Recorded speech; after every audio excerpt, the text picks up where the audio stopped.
The Narrows of Fear, Wapawikoscikanik, is a story about reclaiming Indigenous feminism, Indigenous women taking their place within our culture, and it also deals with an imbalance between men and women with respect to spirituality, basically.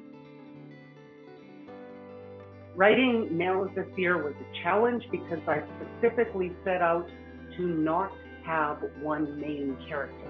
And so if you wanted to look at sort of the prominent main character, it's actually 4 women who are on this path of finding themselves, finding their strength as women, celebrating who we are as Indigenous women.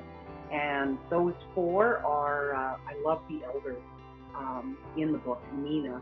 And Nina is a character who is kind and gentle, but at the same time, she's strong, really strong and determined, and doesn't allow anyone to push her aside or allow anyone to tell young Indigenous women what they may or may not do.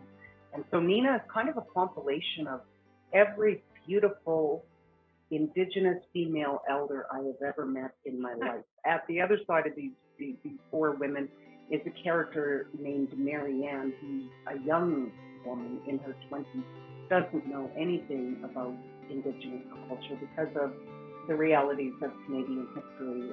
She was one of those kids displaced by the scoop-up or child welfare system, and she's searching for her roots. She's searching for a place to belong. It's not just reading the words that I have written, it's actually including the characteristics of Sandy and Nina and even John Wayne, who is the antagonist in here. I think I may have been the only person to be able to narrate this, also because it has Cree language in it, which I am not a fluent speaker, but my family is. And I have a lot of help. I include language in just about everything I write.